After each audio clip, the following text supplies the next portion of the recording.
am going to be doing a live broadcast, which is going to be going out across my YouTube channel, should be going through my Twitter channel, and it should also be going out through my Facebook as well.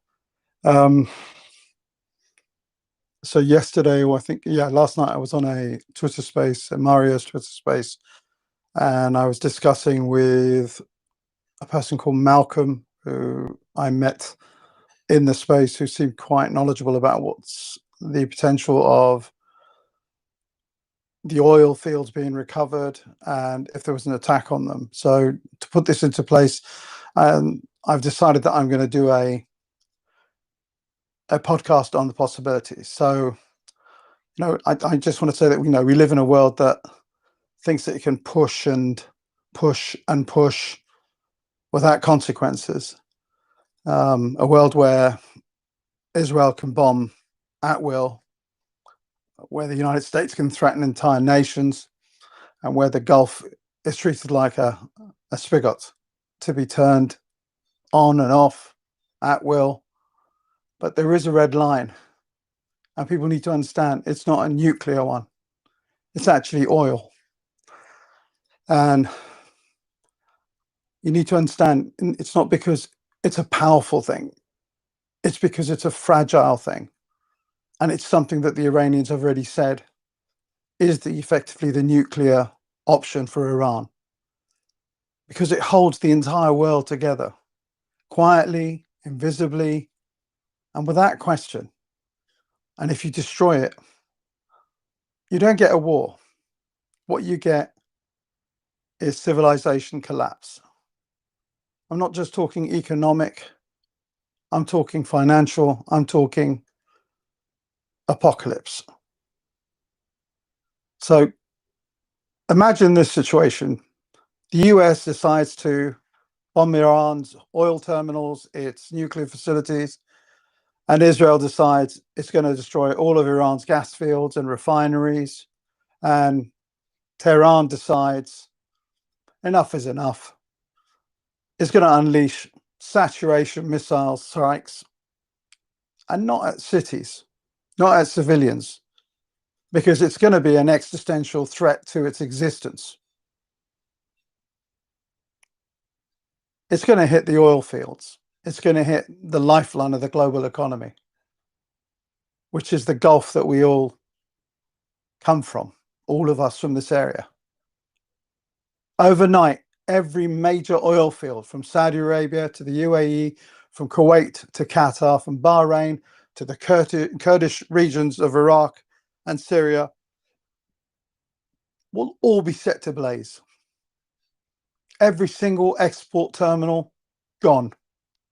Storage depots are burning and have exploded. Pipelines are fractured. Refineries are lit up like tinderboxes. Everything there is explosive. Add to that mines all over the Straits of Hormuz, and that shuts that down. 20% of the world's oil flows, and it will get closed, because Iran is not going to allow other people to make money and survive and thrive if it feels as a nation it's going to get destroyed. And you need to understand that this isn't a theory here. This is the nuclear deterrent of oil. No mushroom clouds will be going up. No radioactive fallout will take place. But there will be black clouds from oil burning. And it will be the end of the industrial life. And without a single nuclear weapon being used by anyone, that will be the end of the way civilization has been going. This is going to affect up to 1.2 billion people, thrown into an energy chaos situation they didn't create. Winter deaths across Europe are going to take place. Supply chains are going to be shattered. Food prices, where you can get them delivered, are going to be quadrupled. This is what happened in 2008 when we had 30-40% increase When oil went up, the price of food went up. You need to understand that nations collapsing, all because the world played stupid games. And this is what we're talking about, the world playing stupid games. And it's now facing the ultimate prize. This is what we're talking about. And this is where it all begins. We need to consider what it is we're trying to achieve here. How many oil fields do you think it's going to take for it to just destroy everything? I mean, the Arabian Peninsula is nothing, just a desert, but it is the beating heart of the global oil system. Within its sands is the largest concentration of petroleum infrastructure on planet Earth. It's vulnerable, it's exposed, and it's critically clustered. They are all close to each other. They're all attached. Let's just go through them all so we understand what we're talking about here. And bear in mind, what I'm telling you are places that will automatically be on the target list. Saudi Arabia, Ghawar, the single largest conventional oil field in the world. Safaniya, largest offshore oil field. Abqaiq, critical processing center, which was hit before by drone attacks. Sheba, Khurais, high capacity, high pressure production zones. Saudis, Ras Tanura, Yanbu, Jubail, and Jazan terminals handle over 7 million barrels a day export. You know what that is? That's 7% of the world's oil gone. United Arab Emirates, Zakum, Babu Housa or something, massive fields feeding the Ruwais refinery. Jabal Ali it's an export hub, and I think, and a refinery center as well. These are all 2 missiles, 3 missiles, because they are all so explosive. Kuwait has only got Burgan, which is the second largest oil field globally. Its refineries are Mina Al Ahmadi, Mina Abdullah Al Zur. It's not very much. This is 2.7 million barrels a day. Qatar's got 2 places, Al Shaheen and Dukhan. And it's got Ras Laffan and Al Said. These terminals process oil and gas for export. It's not going to take very many missiles to start that. Qatar is responsible for LNG output. 20% of the global liquefied natural gas is coming from Qatar. It's not going to take very much to hit one of these places for it to have a chain effect across the whole of the Ras Laffan field and destroy everything. It doesn't take a lot. Bahrain's got like a Wali field or something, and it's got the Sitra refinery. It's a nothing size, but again, it's about Qatar, Kuwait, Bahrain, all of them taking everything off them, because if Iran's going to go, they're going to do the same to everybody.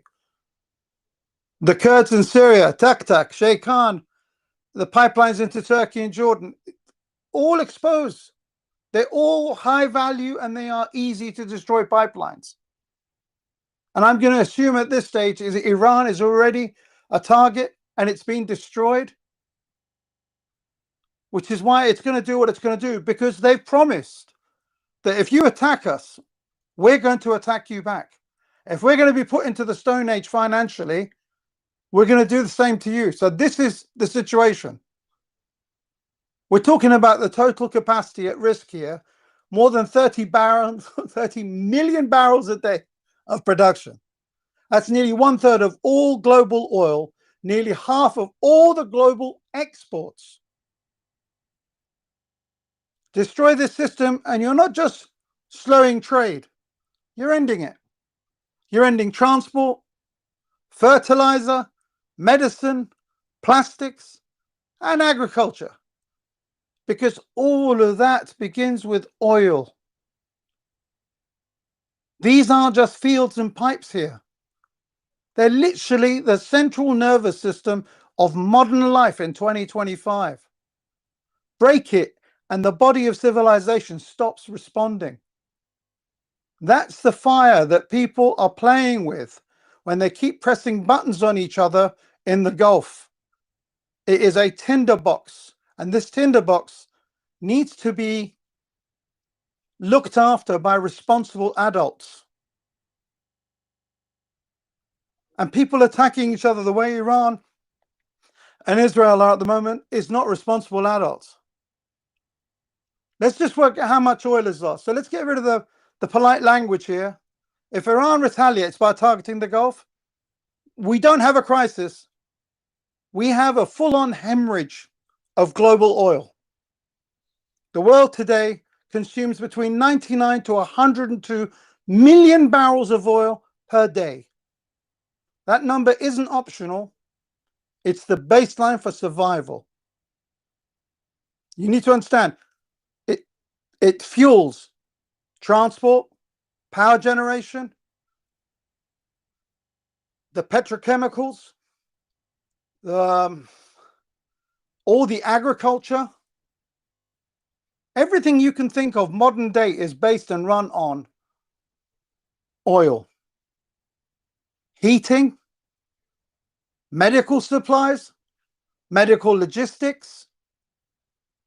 It's like if you remove the Gulf basically, plus Iran and Kurdish northern oil, you immediately lose between 25 to 30 million barrels a day. That's not a ripple. That's a black hole in the global energy system. Do you understand me? It's like it's not something that you can come back from. So I'm going to break it down into regions for you, okay? Saudi Arabia alone contributes 10 million barrels a day, of which 7 million is exported. The UAE pumps around 3.2 million. Nearly all of it is shipped through vulnerable terminals, people. Kuwait contributes 2.7 million, with heavy crude critical to Asian refineries. They need that. Qatar and Bahrain combined add another 1.5 to 2 million. But more importantly, Qatar is the second largest exporter of LNG in the world. And if Ras Laffan is hit, global gas markets will melt down. Iran pumps about 3.5 million barrels. But I don't know what to tell you. Because of the sanctions on it, and because it's wartime, those barrels may matter and may be allowed to come back. But I think they'll all be destroyed well before then. So what is the point here is what I'm trying to say. So if we also let me add the Kurdish as well. The Kurdish oil routes through Iraq and Syria. So you're looking at another 0.5 million to 1 million barrels. And the pipelines from Taktak to Cayyan and from El Omar to Jordan, they'd be wiped out by just a handful of drones. It doesn't take a lot to do those because they're fully exposed pipelines open to the air. So what's left effectively would be Basra. Why? Because I don't think Iran would attack Basra because it's in Iraq and it's a friendly nation. It would destroy the Gulf, but I don't think it would destroy Basra. That means the world would have, or Iraq would be 4 million barrels a day. You've got US shale currently producing around 12 to 13 million barrels a day. But that shale oil is not scalable in the short term. I'm going to come back to that later on because I'm doing a section on shale oil as well and how that works, okay? So let's get the actual subtractions here. So if 100 million daily need 30 million to 25 million gone, that leaves 70 million. That means a shortfall of 25 to 30 million permanently and immediately. This is not taking time. This would be an immediate thing that would happen. And that's assuming zero sabotage, no secondary attacks, no tanker blockades, no political panic, which, let's be honest, is delusional. Even if one missile lands on Ras Tanura, insurance for the entire Gulf shipping corridor disappears overnight. You don't need to sink the ships. You just need the threat. And the world just pulls back. And if the Straits of Hormuz is closed, it's game over. That's 20% of all that moves by sea gone. It's going to be trapped in the Gulf, untouchable.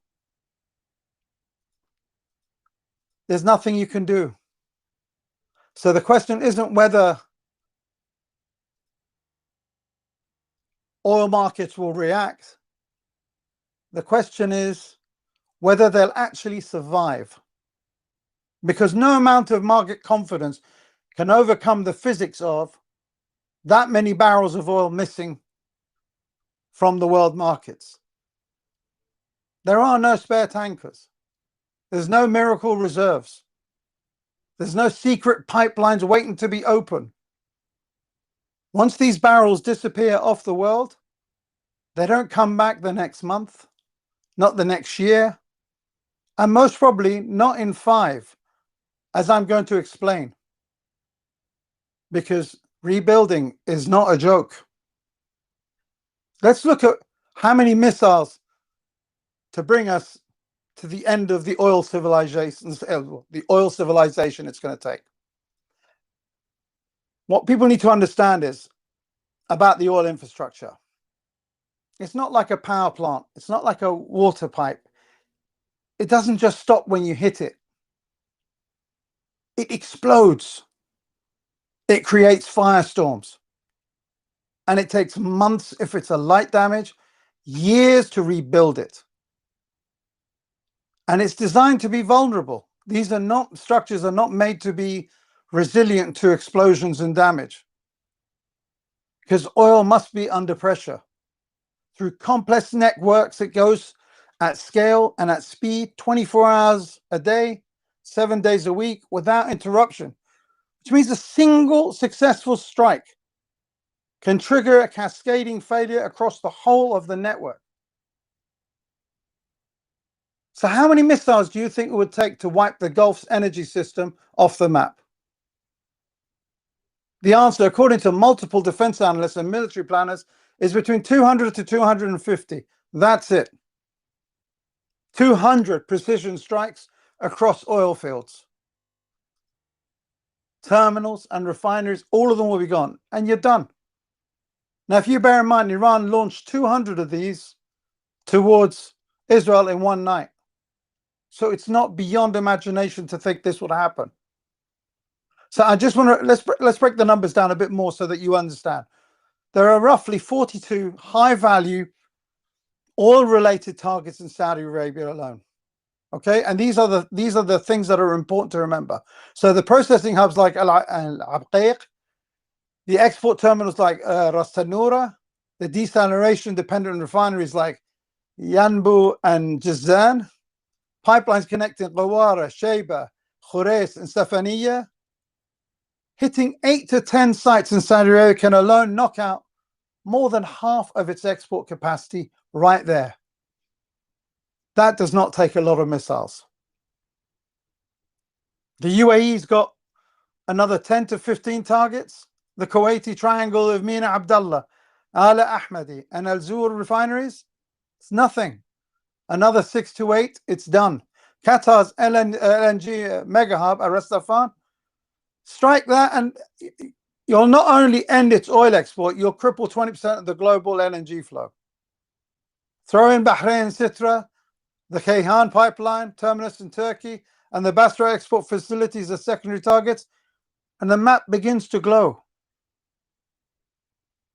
Now you have to ask yourself, does Iran have the firepower to do this? Can it deliver these military missile systems to this area? The short answer is yes, it can. Iran holds the largest and most diverse missile stockpile in the region, including the Fatah 110, 110s. They're short-range precision strike, ideal for oil terminals. Zulafqar, medium-range ballistic missiles, 700 kilometers. Iran is not there's not that far away. The Shahab 3s, capable of striking anywhere in Saudi Arabia and UAE. Sumar and Hoveyziya, cruise missiles with low radar profiles, and they go under the radar systems and they'll go wherever they need to go. Plus, they have the armed Shahed, the 136s, which are used successfully in Ukraine and Syria. And don't forget, Iran has already demonstrated the capability in 2019 when a dozen drones and the cruise missiles took half of Saudi Arabia's oil output off for weeks. No US retaliation, no real deterrent. And that was a warning to Saudi Arabia. That whole thing took 17 minutes to do, from the time it was released to the time it hit. Now imagine they used 200 of these systems in one night. What happens here? Do you know what a BLEV explosion is? It's a boiling liquid expanding vapor event. It's basically, it creates a rolling fireball hundreds of meters wide. And any storage tanks go up first. Then the gas and oil separation units. Then the pressurized cracking towers. The pipelines will erupt, feeding fires from miles away till this basically it's the fuel that it needs to burn for days. All the export terminals are engulfed in fire. And here's the other thing. Most of this infrastructure is above ground, unarmored, spread wide, made of thin, heat-sensitive steel, no bomb shelter, no countermeasures, no time. Once the first missile hits, it's too late. It's done. This is the sensitivity of the oil that we have in our region. So you don't need nukes to break the world. Just targeted precision, which the Iranians have, and the leadership with nothing left to lose. And I promise you, Iran, under an existential threat of annihilation, has promised that it will pull that trigger without hesitation. Because if it thinks it's going to die, it will make sure the global system dies with it. It also means that it's taught the world that we did tell you this is what's going to happen. And the Iranians have telegraphed this and have said that we are going to do this. You attack us, we're going to level every one of you at bases. You got 12 to 13 bases, every single one of them is going to go. And as far as the Iranians are concerned, every single one of these countries in the Middle East are complicit because they've left these people, these Americans in their bases, to basically use as forward operating bases to help Israel. You're part of the problem. So, you know, and it hurts me to say it because I love Qatar, but that's the way it is. So let's get one thing clear from the start. You need to understand that oil fields aren't like Lego sets. Refineries are not like warehouses where I built one in 6 months. You don't sweep up the debris and plug the pipes back in. You need specialized engineers, military security. You need high-grade steel. You need multi-ton compressors, digitally integrated control systems, global shipping logistics to get A to B. And the kicker, most of it's manufactured in countries that won't be functioning properly either. So we're clear, yeah? This stuff can't be built in Qatar. I'm going to take it step by step. Oil fields damage, yeah? Beyond the rubble event, yeah? In a peacetime and it's under stable conditions, oil fields take 3 to 6 months. Okay? If it's in a bad war situation or no oil and no infrastructure to bring the oil and bring the steel and everything else, it's 12 to 36 months for a major site rebuild. And if it's multi-site rebuild reconstruction with pressuring, balancing, rain injection, compressor calibration, but in a world where you got to bear in mind the fuel is going to be very scarce, logistics are paralyzed, and the war will be finished, but those timelines will easily double. Iran will still most probably be sending commandos to carry on and cripple things as best as they can. So the revised timeline for me would be the 3 to 6 months would become 6 to 12 months. The complete site reconstruction, which was 12 to 30, will now 36 months, will most likely become 18 to 48 months. The multi-site rebuild from 3 to 5 will become 10, 8 to 10. And that's if you've got global coordination. Why? Because these fields need oil to rebuild oil. No fuel equals to no drills, no compressors, no maintenance fleets, nothing. No spare parts. You need to repair your fuel supply, and you can't do it without fuel.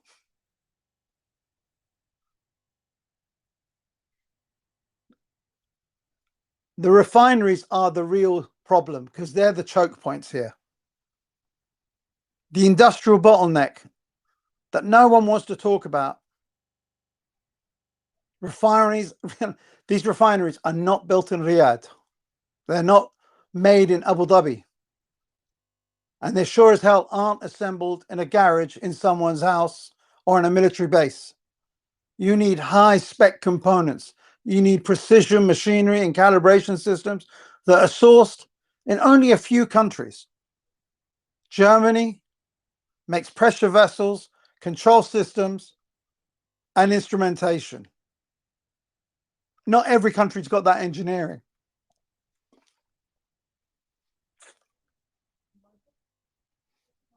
Sorry about that. Japan makes what is it called? The cracking catalysts, the electronic sensors and the robotic calibrations. That's what Japan makes. South Korea, I think, is the modular refinery units, industrial valves, advanced compressors. And then the United States. The United States makes the turbines, fluid control systems, and automates the safety networks as well. So this is 4 countries that are in all different parts of the world that need to deliver everything.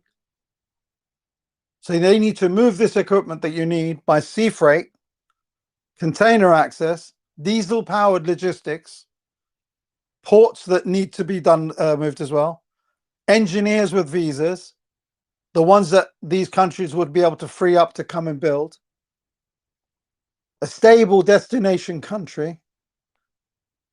None of that is guaranteed during an oil famine. We don't know what the place is going to look like. And here's what's going to happen in crisis. Germany and South Korea will most probably lock down exports to prioritize domestic energy. Shipping corridors will be blocked, delayed, or militarized. I think the international orders will face 24 to 36 months worth of waiting lists. The cost of a single refinery rebuild, 10 to 20 billion per site. Now multiply that across 20 plus refineries destroyed in Saudi Arabia, Kuwait, UAE, and Qatar, and Iran. You're looking at 300 billion reconstruction bill. And that's a decade-long global mobilization effort because it's not going to get done on their own. And bear in mind, most of these nations are going to be at war with each other because of what's happened. Iran may have collapsed. The Arab countries maybe would have collapsed. People would have maybe have turned on each other. They'll be under sanctions. And people, you think Iran's going to be able to build a refinery so they can bring it online to start providing fuel for the world? We're going to need UN Security Council resolutions, military peacekeeping forces, international reconstruction waivers, a multinational logistics corridor through an active war zone, which it will be. I don't know. That doesn't sound very fast to me. I don't think it sounds fast. Does that sound fast to you? I mean, I just want to know, what would it take to even begin the reconstruction? Even one refinery or one of these major oil fields that you need. We need global coordination under emergency law. Who's going to do that? There's going to have to be sanctions waivers for Iran, Venezuela, and possibly Russia, who are all under huge sanctions. Rapid manufacturing expansion in Asia, while those countries are also on low fuel. Fast track engineering visas, project insurance, ship guarantees. Bear in mind, Iran's not going to want to do anything to help here, I don't think. And it's going to have to be a piece where Iran is now on board, is the way I look at it. So the maritime security convoys for all the Gulf region ports. And if one of those breaks down, the whole process will stall and will start again. So let's just end this fantasy right now. If things go bad, we'll just rebuild. No, we won't. We don't have the fuel. We don't have the time. We don't have the industrial peace to get it done. Once these facilities are gone, they're going to be gone for half a decade at the very least. And that is the most optimistic estimate. And I want to now go and speak about strategic reserves and why they're not going to save anyone. And I'm going to have to explain it because there's different parts to this whole podcast. When people keep hearing about oil shortages, they say, don't worry, we have reserves. Yes, we do have oil reserves. But let's talk about what the actual reserves means in numbers, in days, in actual reality. The world's largest consumers have spent decades building up their strategic petroleum reserves. And they're only to be used in emergencies only. They're only for emergencies. But here's the catch. They were designed to handle regional disruptions, not a global production collapse like this. There is not enough capacity in the world. So let's see how much everyone has. The countries with strategic oil reserves. The United States got 370 million barrels. China's got 400 to 500 million. Japan's got 324. India, South Korea, EU, 300 between them combined. The total global strategic stockpile, I think, is 1.5 to 1.6 billion. That's how much is sitting there in reserve. And let's plug those numbers into the system. If the world is suddenly missing 25 to 30 million barrels per day, how long do those reserves last, do you think? Best case scenario is going to be 60 to 70 days. You can stretch it with rationing, blackouts, fuel bans, maybe 90 days, and then they're gone. Not low, by the way, all gone. There'll be nothing left for you to fall back on as your strategic reserves. And this is assuming, you need to remember, perfect coordination, no panic withdrawals, no hoarding, no sabotage, no breakdown of logistics. That's not how humans behave in crisis.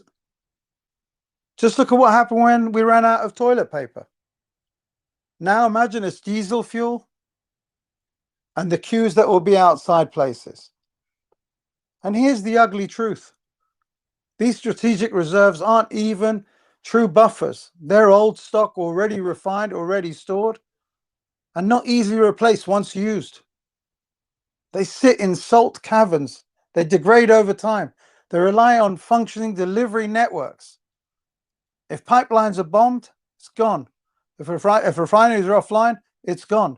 If roads are blocked, it's gone. That oil will stay buried. And don't forget the legal side. Many countries legally can't export their reserves, so it becomes their critical reserves for themselves. They're there basically for domestic use only. So even if one country has fuel, they're not going to share it with anyone. They'll use it to stop their own economy from collapsing, because there is no global sharing protocol out there, people. When that fire starts, every nation is going to lock its doors and say, I'm all right, Jack. So yes, we have reserves, but they were built for stock absorption, not amputation. They're designed to buy time, not solve the problem. And time isn't something that we'll have. We will not have that time. There's a lot of American people that think that the US shale will save them. I've got a spoiler as an alert for you. No, not even close. Every think tank, every Western analyst, every oil exec with a lapel mic will say it. The Gulf goes offline, the US will slap in. You're going to slap in, step in. What are you going to do? It's an actual fairy tale of modern energy policy that the idea that America's shale fields from Texas all the way to North Dakota can just crank up the taps, flood the market, and save the world. Let's break that delusion for you this second. These are the numbers. Today's US shale produces about 13 million barrels per day. It's the single largest oil producer on earth, no doubts. But even at full capacity, it's already tapped. There is no secret reserves of untapped rigs, no phantom workers, no idle sand mines. What do you see? What you see is what you get. That's all you've got. The actual capacity to take the oil from one place to another through the pipelines is maxed out already anyway. So even if you were to be able to produce more, you'd have to build the infrastructure to be able to deliver it to places, and you can't. So let's pretend they try to ramp it up. What's the best case scenario? With maximum investment, full government support, no weather delays, no steel shortages, no labor strikes. Maybe the US could add 1.5 to 2 million barrels per day. And how long does that take to come online? 12 to 24 months. We'll be into a 24-month cycle of suffering for planet Earth.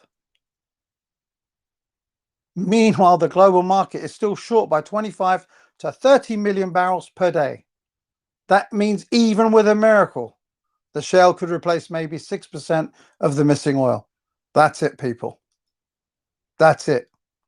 And that's fantasy land, if you ask me. Because in reality, shale is already hitting its plateau. And here's why. Fracking wells declined fast. Most lose 70% of their output within the first year. It takes huge amounts of water, which is already in short supply.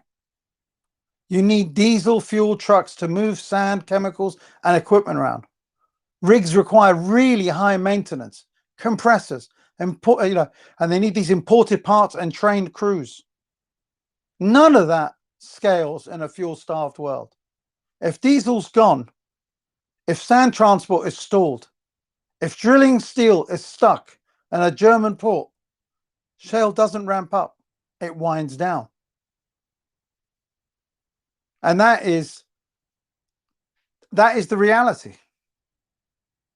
And there's another issue as well, which is the US infrastructure. It just isn't built to scale. These pipelines run inland. Gulf Coast ports are already at, as I said earlier, at capacity. Most refineries are set for light sweet crude, not heavy sour, which means even if shale comes online, most of the world can't use it without retooling their refineries. And guess what? Rebooting a refinery takes 18 to 36 months minimum. I'm giving you these numbers, facts, and figures because I want you to understand it's not an easy thing. And I'm doing this podcast to make people understand time is the most critical thing here. If it's not destroyed in war, or locked in sanctions, or simply out of funding here, I just want you to understand none of this will get done in time. So no, the US shale will not save you. It will not fill the void. It's not going to replace 30 million barrels of daily supply. While the Gulf burns, it will stall. It will underperform. And it will remind the world that you can't frack your way out of global collapse. And then I need to talk to you about renewables and nuclear and how everyone may think that suddenly they're going to be able to do something. The answer is not now, not soon, and not in the way that you need or any time in the next 10 years. You need to understand when the oil stops, the optimistic say, we'll just switch to clean energy, guys. It's time anyway. We need to go to clean energy. Crisis equals to opportunity, people. So let me just be absolutely clear, yeah? You won't be able to build a wind turbine in a blackout. You don't install solar panels in a war zone. And you sure as hell don't plug a combined harvester into the grid to go and do all your farming for you. All of these things need oil.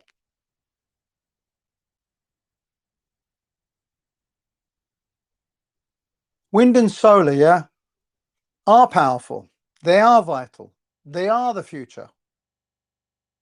But they're also intermittent, inflexible, and they take years to scale. A typical utility scale solar farm takes 18 to 36 months from planning to production. A major wind farm, 3 to 5 years. Look at how I'm telling you about time all the time, yeah? Because I'm trying to explain the kind of time that we as humanity are going to suffer if this continues. You need steel. You need rare earths. You need transport trucks. You need concrete foundations for all of these things. Massive installation teams, all of which are powered by, you guess what, oil, because we don't have the Tesla trucks yet. We don't have everything running on electricity. Everything runs on oil. And you need to remember, wind and solar provide electricity. They're not going to provide you jet fuel. They're not going to provide us with diesel. The heavy freight capacity that we've got, it doesn't run on electricity. Plastics, fertilizer, petrochemicals, all of them are made by oil. You can't, run the global shipping fleet on sunlight. You can't grow wheat in Punjab or Kansas without ammonium-based fertilizers, which is made from natural gas. There isn't an energy transition here. It's going to be a full-blown energy collapse. What about nuclear, guys? What about nuclear? It's stable. It's carbon-free. It runs day and night. Sounds promising, doesn't it? Until you look closer. Building a single nuclear reactor requires a 10-year timeline, up to 50 to 70 billion US dollars in financing, hundreds of tons of concrete, reactor-grade steel, international regulatory approval, an uninterrupted global supply chain, uninterrupted, uranium enrichment facilities, security and transport for radioactive material. There are no countries on Earth that can roll out a nuclear weapon at the scale and speed required to replace 30 million barrels per day of oil. And even if they could, electricity does not replace kerosene or bitumen, or the 20,000 byproducts oil provides to modern industry. You can't just flick a switch from petrol to protons. It just doesn't work. And I need you to understand, here's the brutal truth of it. No renewable, no reactor, no green dream can save you in the first 12 months of a total oil supply collapse. We're too early in the transition, too dependent on fossil infrastructure and fuels, and too slow to adapt without fuel to power the adaptation itself. We don't have the oil to be able to do the adaptation.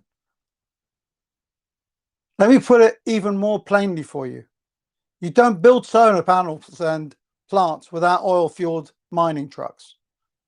You don't erect wind towers without diesel-powered cranes.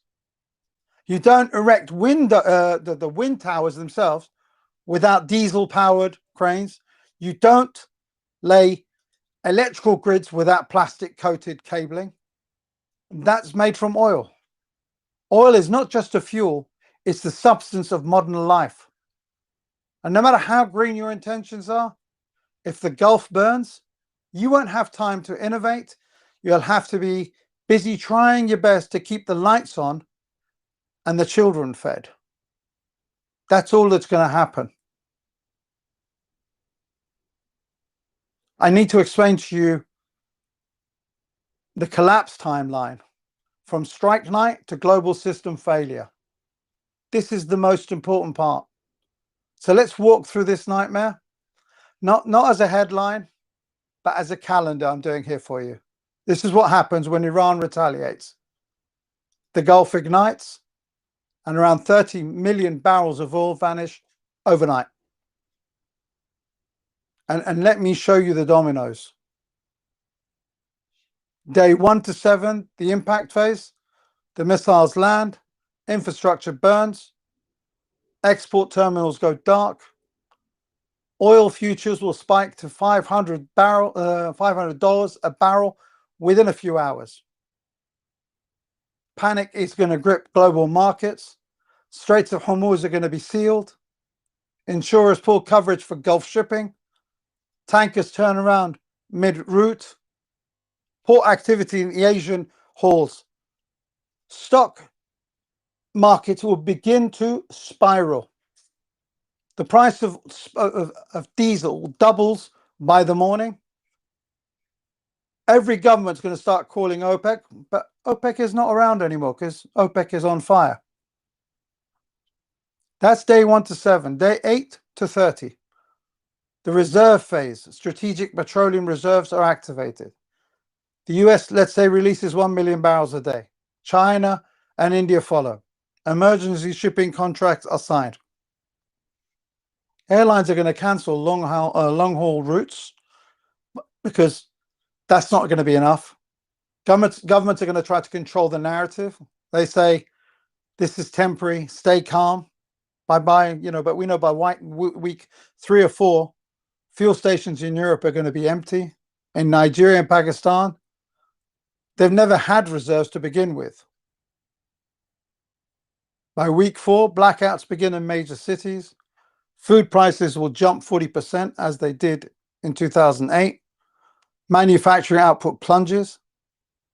Protests begin in at least a dozen countries. That's up to day 30. Day 31 to 90, the depletion phase. The strategic reserves start to run dry. Diesel rationing begins. Agriculture is going to grind to a halt. No fuel for tractors, no fertilizers, no logistics. Supermarkets in landlocked nations begin to go empty. Fuel theft and black market refineries explode. And by day 60, Europe faces its first mass heating shortage. Winter's coming. Hospitals in the global south begin shutting down services. Ambulances are going to run out of fuel. Pharmaceutical supply chains, like the supply chain for them, is going to collapse. India and Egypt are going to impose fuel lockdowns. Bangladesh will most certainly declare martial law. These are all very realistic things that I'm telling you that could happen. Day 91 to 180, the breakdown phase. The global trade enters what I'm going to say to you is going to be free fall, because container shipping is going to drop by 80%. Rail networks prioritize food only. Airlines halt non-essential flights. The global fertilizer trade collapses with it. Next season's crops will go. The urban protests in the countryside will become riots. Border checkpoints are going to become siege points. Nations are going to blame each other. In Africa, it's going to be famine. In Europe, it's going to be ration books, cold homes, and political breakdown. In America, the fuel lines and civil unrest, where 320 million people with guns, governments are going to begin falling. And it's not going to be to coups, by the way. It's going to be to the incompetence, the lack of resilience for this kind of situation. That's what's going to break the world's order and the governments. Year 1 to 3, I would say the long emergency. The world would have adapted to the pain. Cities are going to shrink. Their functioning zones are going to become smaller. Diesel's going to be worth more than gold. Electricity is cut 12 hours a day, as it is in most third world countries. Millions of people are going to become climate refugees. But this time, fleeing energy collapse. Oil-dependent nations default on loans. Sorry, that was my phone just going off telling me it's nearly midnight. And no one is going to have rebuilt. I don't think a single refinery will be built by year 3, because those things are going to take about 2 to 3 years, because the equipment is still sitting in South Korea being built, and there's no fuel to ship it anymore. So the capacity that needs to be built is sitting back in those places. So you're not going to get an apocalypse in a flash. It's going to be in phases, and each one is going to be worse than the last. Each one testing whether humanity adapts or it fails. And we need to look at the numbers on humanity. So the impacts on humanity, what's it going to be?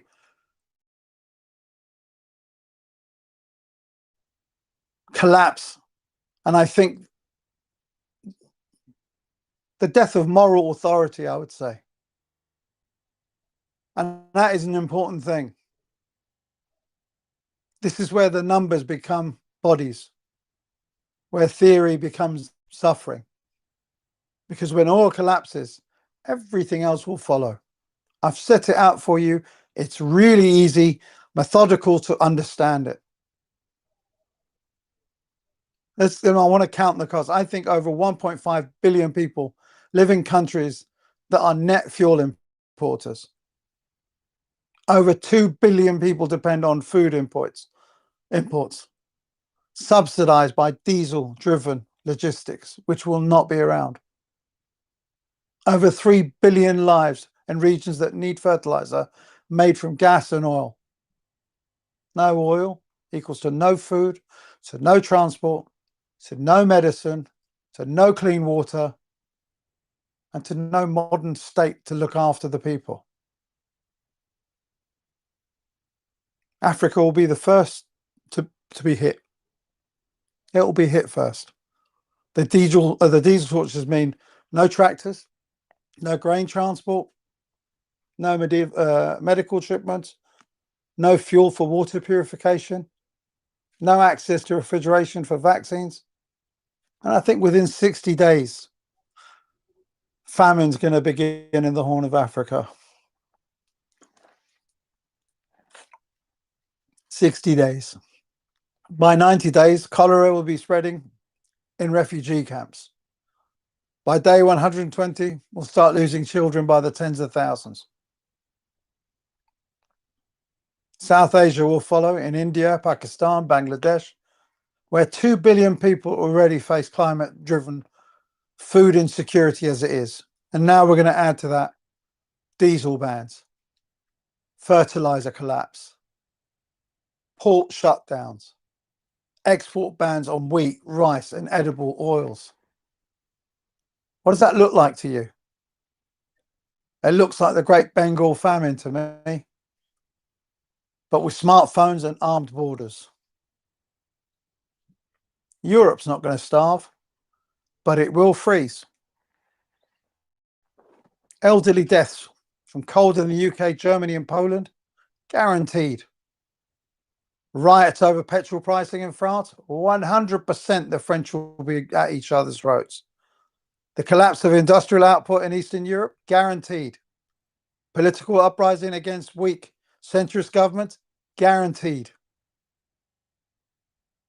The United States is not going to be immune.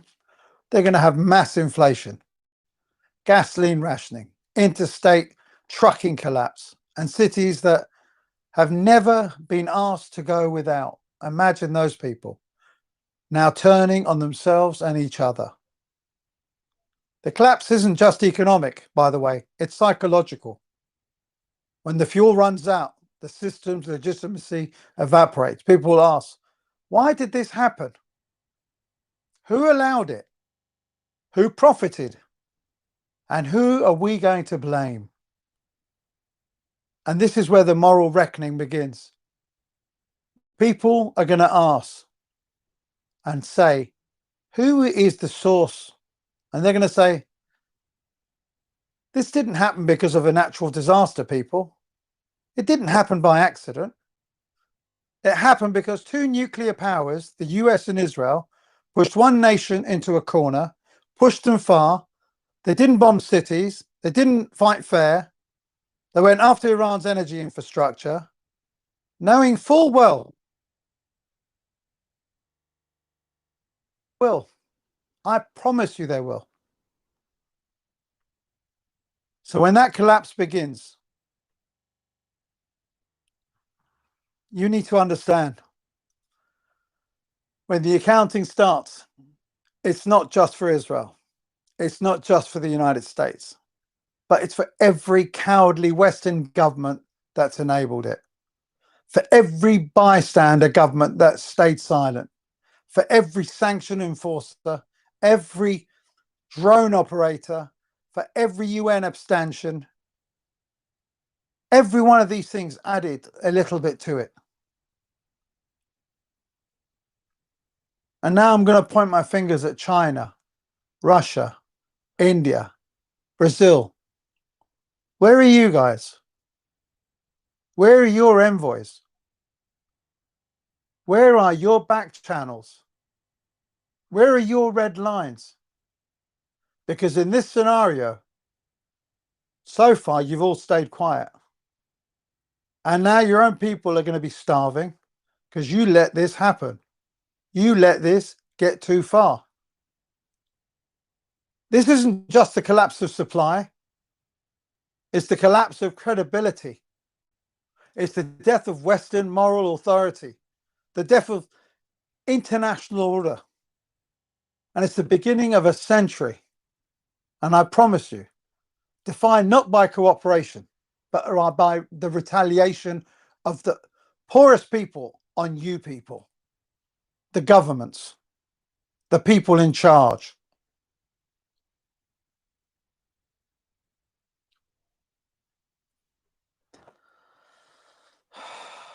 One other thing I forgot to mention I want to talk to you about is the spare capacity, because some countries have got spare capacity. So the oil, for instance, let's say it's gone. The Gulf has gone dark. Pipelines are shattered. Refineries are rubble. The world starts asking the final question, who else can produce more oil here? And let's just look around. I think, it's fair to ask, let's scan the globe. Who's left? So Russia will still be able to produce, because I don't think there'll be any sanctions on them once that happens. And their current output is 9 to 10 million barrels per day. And their export capacity is maybe 4 to 5 million, I think. But the increase that they can supply with what they've got is 1 million barrels per day at best. And that's with all sanctions lifted, pipelines, all of them reactivated, and a willingness to sell to countries that just try to strangle them. Russia can help, but it's not going to save us. It's not enough. The other country I would suggest would be Venezuela, once an oil giant, but now a cautionary tale, I would say. Years of mismanagement, sanctions, equipment decay that needs to be upgraded. It still has massive reserves. But the production sits barrels a day, which is nothing. So the best case scenario for them in the short term, add 500 to 800,000 barrels, but only with US approval and international investment and American, capacity being brought in to help them. So I'm not going to be holding my breath for Americans to be able to do much about that. Brazil, is a bright spot. They've got deep water oil, modern rigs, strong export potentials, but it's still isolated, expensive, logistically slow to scale, and possible surplus maybe 300,000 to 500,000 barrels per day. These numbers are not things that I've come up with, by the way. These are all numbers that I have researched, and I've done a lot of work over the last 24 hours and done a lot of what you call deep research into like the different AI engines, verified them by looking at the sources, not just, every single one of them has come from a source. So you got to understand. Anyway, who else is there? There's Canada as well. Canada's got heavy crude, but the problem is it's the transport bottlenecks. Production is, it sits high, but exports are landlocked, and without more pipelines, spare capacity is maybe 300,000 per day, if lucky, and it all has to go south to the US.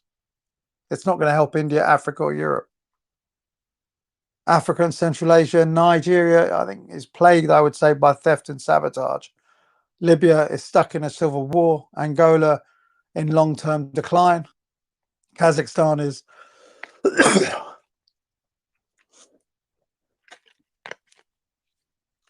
is reliant on pipelines going through Russia. Azerbaijan is a minor player collectively. Maybe between all of these countries, they could add 1.2 million barrels per day. And that's with everything going right, which we all know it won't, because there'll be a problem with somewhere with some of these people.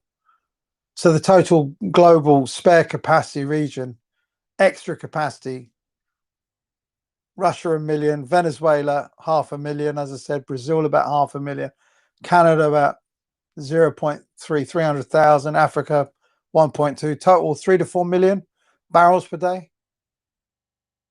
You try and compare that to what we've lost, 25 to 30 million, even with the extra oil from oil shale and everywhere else. 3 to 4 million barrels per day available. That's not even the 85% shortfall. There's no miracle. There's no bailout. There's no backup plan with this. There's no resilience in the oil markets should the Gulf go up. And remember that none of this can be scaled quickly.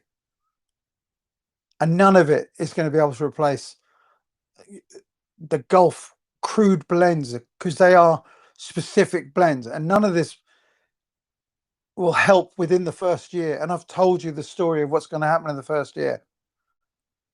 Every so-called alternative is a mirage in the sand for me. I don't think they're going to be able to help. And we need to understand that China is the engine of the world economically. It's the factory of the world. And if they went dark, we talk about oil in terms of barrels, in terms of dollars, in terms of war. But what happens when the world's largest oil importer and the engine of the global manufacturing gets cut off from oil? Because make no mistake, China cannot function without Gulf oil. Over 50% of its crude imports come from Saudi Arabia, Iran, Kuwait, Iraq, the UAE, and all of them are going to be offline. Because if those are, as I'm saying, in my scenario, they're destroyed, they're gone. China's going to lose 5 to 6 million barrels per day, gone. No replacements, no reroutes.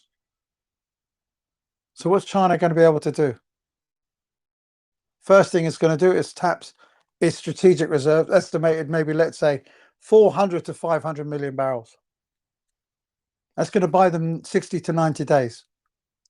That's enough time to freeze industrial output, shut down non-essential sectors, implement rationing, repatriate the fuel for the military. It's going to prioritize it for them, and for food and for logistics, so the people won't have it.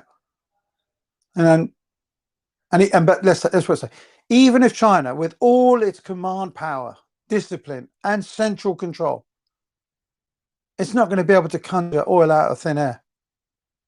Without imports, their coastal factories grind to a halt. Exports, the contracts are cancelled. Inflation spikes. Unemployment explodes. Guaranteed social unrest will simmer. And remember, China doesn't just serve itself. It's the assembly line of the whole planet. If China stops, so do your iPhones, your solar panels, the medical devices, laptops. My MacBook comes from China. Electrical cars, power inverters, air conditioners, network components, pharmaceuticals. The global export chain fractures. And no one's going to be able to fill that void. Not India, not Vietnam, not Mexico, and not Europe. So what does China do next? It's going to reorient itself geopolitically. It's going to strengthen its ties with Russia. It's going to accelerate military preparations and preparedness. It's going to look down energy routes and say, I'm going to lock that down, and it's going to be through Central Asia. And it quietly and very quietly lets the global South know that this is what Western aggression brings: collapse. China will survive, but I don't think the global economy, it won't survive. That's what I think. The global economy just will not. So I'm going to come to the last thing that I want to talk to you about, and that is, again, the moral question. Was all of this worth it? So let's just step back, and I want to take a breath and ask the only question that matters now. Was it worth it in the end? Would it be worth tipping the world into collapse to ensure that one regime, armed to the teeth, nuclear capable, with absolute US protection, could continue to bomb, starve, occupy, ethnically cleanse, commit a genocide without fear of consequence? Would it be worth it to have 1.5 billion people in fuel crisis? Will it be worth to have 2 billion people at risk of food insecurity? Is it worth it having nations falling? Children starving all over the world? Energy blackouts? Climate reversal? Just so one apartheid government could feel secure? This isn't about Iran. It's about the principle.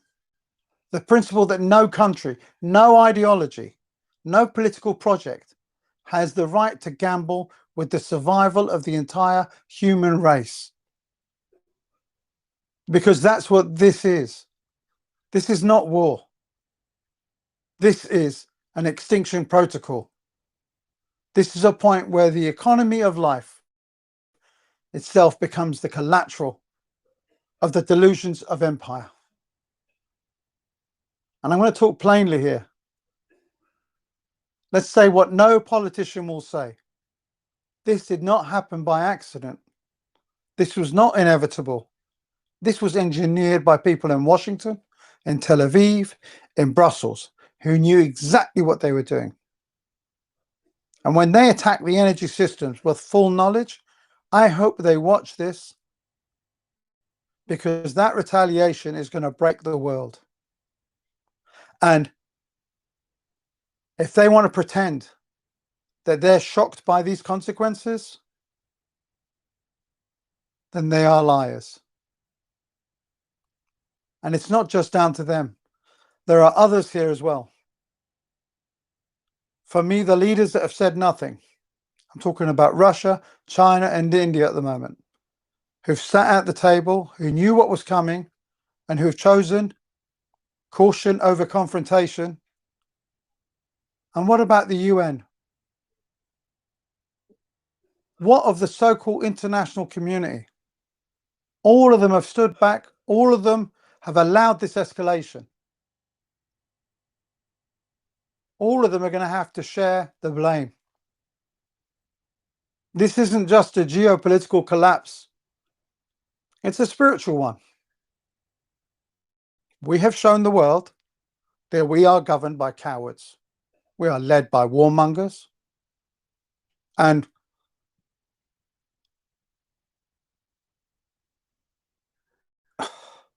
We're restrained by institutions is the best way. That couldn't stop a fucking car crash. Even if they saw it coming from space, they're not stopping it. So here's my final question. When's the next war going to begin? When's the next refinery going to burn? When's the next blockade going to starve out the next city? Will we say we didn't know, or we will admit that we knew and chose not to care? I really do hope that people who have half a brain and who are in power will listen to what I've set out. This is apocalyptic. This is doomsday for my son and for the sons of billions of people. I really do hope that Israel and America pull back, and I hope that Iran does the same. Because what we don't need is more war. We need people to start talking. So I'm going to end it there, but I really do think people need to talk to their governments and get them to understand that if they don't do something, we are looking at the worst 10 years of our lives. The whole of the Gulf is going to be gone, and the planet is going to go backwards. Good night.